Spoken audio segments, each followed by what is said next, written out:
Assalamualaikum warahmatullahi wabarakatuh. Perkenalkan, nama saya Dede Numan Abdul Fattah, NPM 10119078. Saya adalah mahasiswa STEMB Bandung Business School semester 3. Di video kali ini, saya akan membahas beberapa materi yang berkaitan dengan manajemen sumber daya manusia. Video ini dibuat dengan tujuan memenuhi tugas pengganti UAS mata kuliah manajemen sumber daya manusia. Materi yang akan disampaikan yaitu sumber daya manusia itu sendiri, sumber daya manusia global, analisis jabatan, perencanaan sumber daya manusia, rekrutmen dan seleksi, pelatihan dan pengembangan sumber daya manusia, pengembangan karir, penilaian prestasi kerja, kompensasi, manajemen konflik, dan K3. Saya tidak akan menjelaskan secara detail, saya hanya menyampaikan apa yang saya ketahui tentang materi tersebut. Mudah-mudahan bisa bermanfaat buat teman-teman sekalian. Yuk langsung saja ke videonya. Sumber daya manusia. Pengertian sumber daya manusia adalah individu produktif yang bekerja sebagai penggerak suatu organisasi, baik itu di dalam institusi maupun perusahaan yang memiliki fungsi sebagai aset, sehingga harus dilatih dan dikembangkan kemampuannya. Sumber daya manusia global. Manajemen sumber daya manusia global adalah penggunaan sumber daya global untuk mencapai tujuan organisasi tanpa memandang batasan geografis. Kategori negara atau bangsa yang terlibat dalam aktivitas manajemen sumber daya manusia internasional.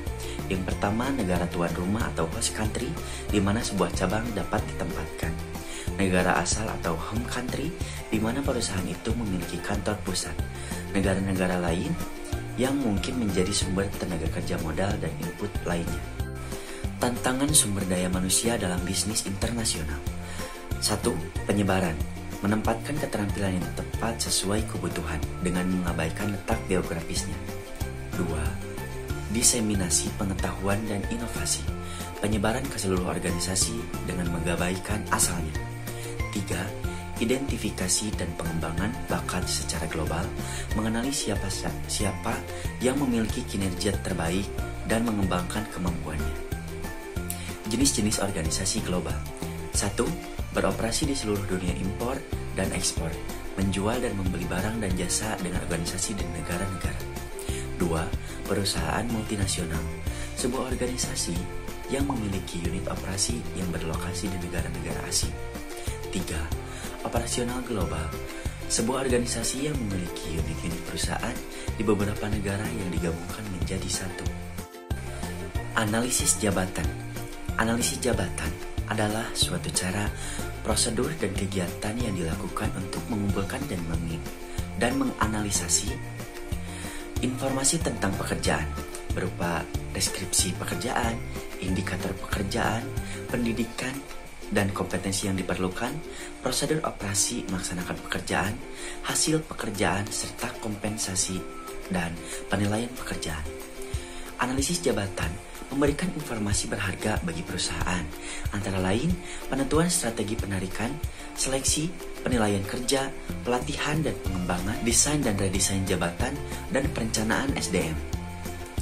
Tujuan analisa jabatan: penarikan, seleksi, dan penempatan karyawan sebagai petunjuk dasar dalam menyusun program latihan dan pengembangan, menilai kinerja atau pelaksanaan kerja, memperbaiki cara bekerja karyawan, melaksanakan organisasi agar memenuhi syarat atau memperbaiki struktur organisasi sesuai beban dan fungsi pekerjaan, merencanakan dan melaksanakan promosi serta transfer karyawan, merencanakan fasilitas dan perlengkapan kerja bagi karyawan, bimbingan dan penyuluhan karyawan. Metode analisis jabatan. 1. Ada metode angket terstruktur. Para pekerja diberikan daftar tugas-tugas dan daftar perilaku kerja. 2. Pengamatan. Mengamati pekerja atau sekelompok pekerja yang sedang melakukan pekerjaan. 3. Wawancara untuk pekerjaan yang tidak mungkin diamati. 4. Catatan karyawan. Informasi analisis jabatan dikumpulkan dengan meminta para karyawan mendeskripsikan aktivitas kerja mereka sehari-hari dalam sebuah buku harian atau log.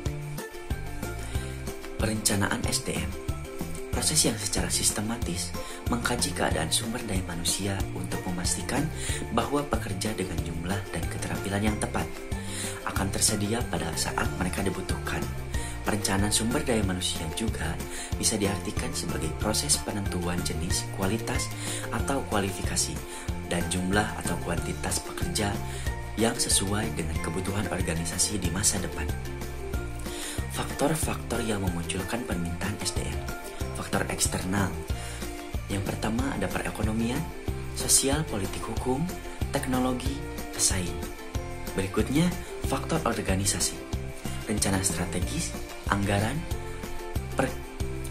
perakiraan penjualan dan produksi, unit usaha baru, perancangan organisasi atau pekerjaan. Yang ketiga, faktor tenaga kerja, yaitu pertama ada pensiun, pengunduran diri, pemutusan hubungan kerja, kematian, dan cuti. Analisis beban kerja bertujuan untuk menentukan berapa jumlah pekerja yang dibutuhkan untuk menyelesaikan suatu pekerjaan dan berapa beban yang tepat dilimpahkan kepada seorang pekerja.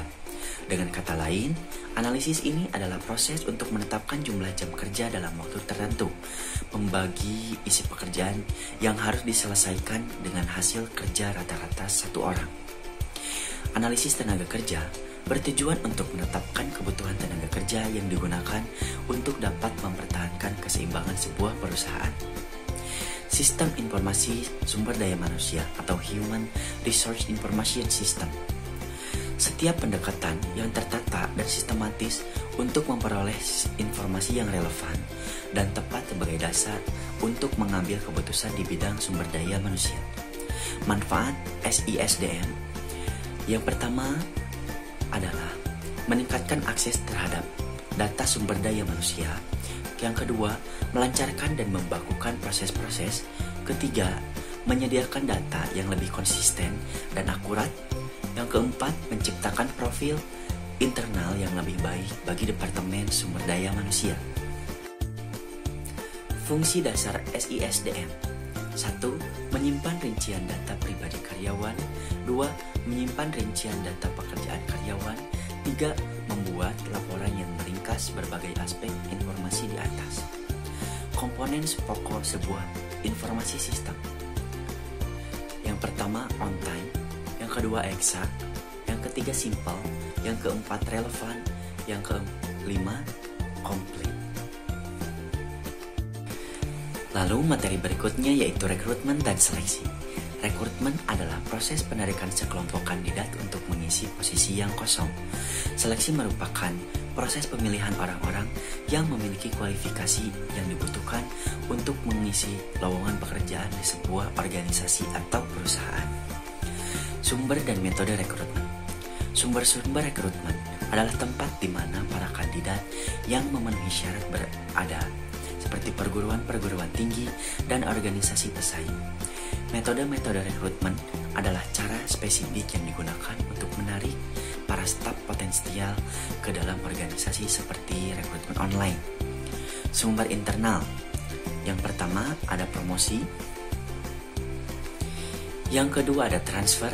Ketiga, penarikan kembali atau rehire. Metode internalnya ada pengumuman lowongan, ada jabatan atau job posting, dan yang terakhir ada persediaan bakat atau talent inventory. Keuntungan rekrutmen internal itu apa saja sih? Yuk kita bahas. Yang pertama, biaya relatif murah. Karena apa? Karena tidak perlu proses seleksi seperti rekrutmen eksternal. Yang kedua, organisasi mengetahui pekerja yang memiliki kemampuan untuk jabatan yang kosong. Yang ketiga, pekerja memiliki motivasi yang tinggi karena mengetahui kemungkinan peningkatan. Yang keempat, pengembangan karir jelas. Yang kelima, pekerja telah memahami secara baik kebijakan, prosedur, ketentuan, dan kebiasaan organisasi. Yang keenam, meningkatkan moral kerja karyawan bahwa ia diperhatikan atau dipromosikan. Lalu, kerugian rekrutmen internal itu apa saja? Yang pertama, tidak selalu memberikan perspektif baru, statis dan tidak berkembang karena tidak adanya ide-ide baru yang masuk ke organisasi. Yang kedua, organisasi terkesan tertutup Yang ketiga, staf yang dipromosikan akrab dengan bawahannya sehingga sulit menjalankan kewenangan dan kekuasaannya. Tujuan rekrutmen eksternal. 1. Mengisi jabatan-jabatan tingkat pemula atau entry level. Yang kedua, mendapatkan keterampilan-keterampilan yang belum dimiliki oleh para karyawan yang ada saat ini. Yang ketiga, memperoleh para karyawan dengan latar belakang yang berbeda untuk memberikan keberagaman ide. Sumber rekrutmen internal. Sumber rekrutmen eksternal. Yang pertama, sekolah menengah umum dan sekolah kejuruan. Yang kedua, akademi dan universitas. Yang ketiga, pesaing dalam pasar tenaga kerja. Yang keempat, mantan karyawan. Yang kelima, pengangguran. Yang keenam, atau sekaligus yang terakhir, wirausahawan. Pelatihan dan pengembangan sumber daya manusia. Pelatihan atau training merupakan suatu proses pendidikan jangka pendek yang mempergunakan prosedur sistematis dalam berorganisasi.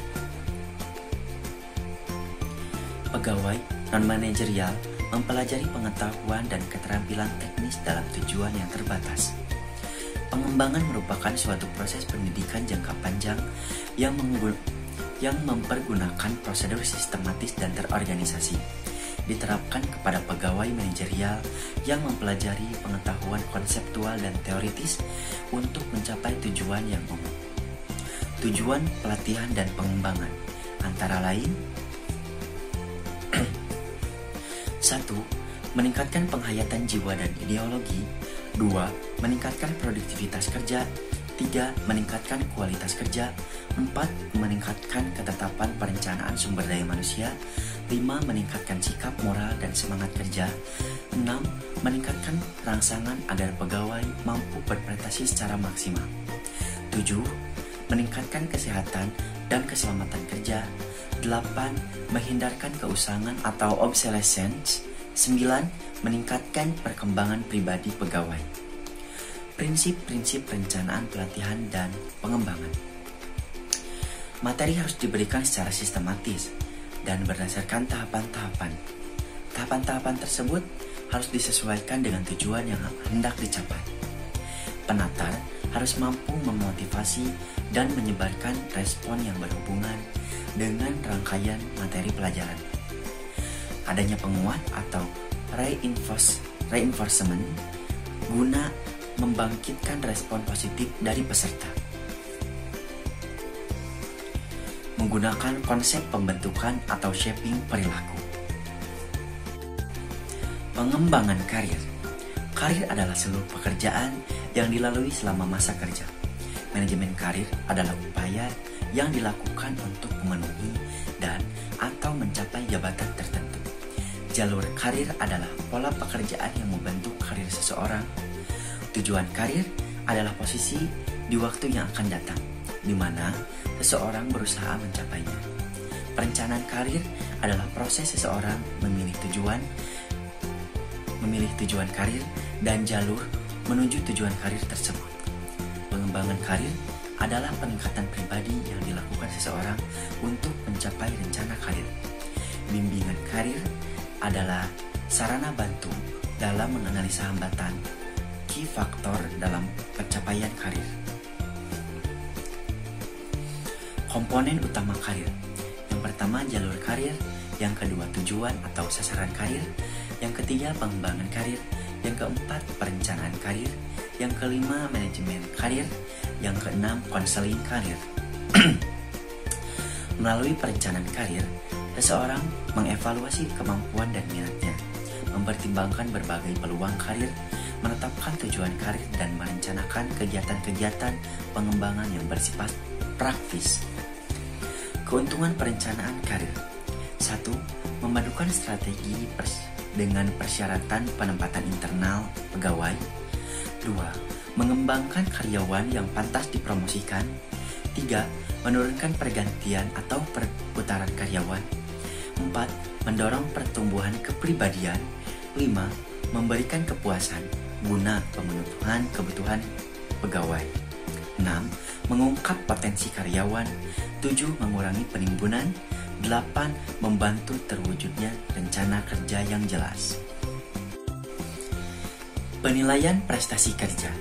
Penilaian kerja yaitu sistem formal untuk memeriksa dan mengevaluasi kinerja individu atau kelompok kinerja adalah pencapaian atau prestasi seseorang berkenaan dengan tugas-tugas yang dibebankan kepadanya. Prestasi kerja yaitu kegiatan dan perilaku pekerja atau karyawan di tempat ia bekerja atau di mana ia dapat mengekspresikan kemampuannya dengan standar kualitas maupun kualitas yang dihasilkan setiap karyawan. Dari hasil penilaian prestasi kerja dapat diketahui kekurangan dan kelebihan dari pekerjaan yang dinilai dan hasilnya oleh manajemen dapat dijadikan sebagai dasar bagi tindakan-tindakan selanjutnya. Proses penilaian kinerja. 1. Mengidentifikasi tujuan spesifik penilaian kerja. 2. Menentukan tugas-tugas yang harus dijalankan dalam sebuah perusahaan atau pekerjaan. 3. Memeriksa tugas-tugas yang dijalankan. 4. Menilai kinerja. 5. Membicarakan hasil penilaian dengan karyawan. Jenis penilaian kinerja. 1. Catatan produksi sesungguhnya, misalnya volume penjualan. Kedua, catatan pribadi karyawan, misalnya jumlah ketidakhadiran. Yang ketiga, pertimbangan tentang kinerja, misalnya nilai aspek pengawasan. Kompensasi. Kompensasi karyawan adalah semua bentuk imbalan yang diberikan kepada karyawan sebagai imbal balik dari pekerjaan mereka. Tujuan kompensasi. 1. Mendapatkan karyawan yang cakap. 2. Mempertahankan karyawan yang sudah ada. 3. Menjamin terciptanya keadilan. 4. Memberi penghargaan atas perilaku yang diharapkan. 5. Mengendalikan biaya. 6. Mengikuti peraturan. 7. Menumbuhkan saling pengertian. 8. Membantu ciptakan efisiensi administrasi. Teori keadilan. Seseorang akan mengevaluasi kewajiban atau fairness keadaan mereka dengan membandingkan dengan orang lain. 3. Perbandingan gaji sosial yang relevan dalam pengambilan keputusan tingkat gaji dan struktur tugas. 1. Perbandingan gaji eksternal. 2. Perbandingan gaji internal. 3. Perbandingan gaji individual. Imbalan harus dapat memenuhi kebutuhan dasar manusia. Individu cenderung membandingkan imbalan yang diterima dengan yang diterima orang lain. Dalam memberikan imbalan, manajer harus mempertimbangkan perbedaan individual. Faktor-faktor yang mempengaruhi struktur dan tingkat gaji atau upah. 1. Kondisi pasar tenaga kerja. 2. Peraturan pemerintah. 3. Kesepakatan kerja. 4. Sikap manajemen. 5. Kemampuan membayar. 6. Biaya hidup. Evaluasi pekerjaan atau job evaluation. Evaluasi pekerjaan adalah perbandingan formal dan sistematik pekerjaan-pekerjaan dalam rangka untuk menentukan nilai suatu pekerjaan yang relatif terhadap pekerjaan yang lain. Ada berapa sih metode evaluasi jabatan?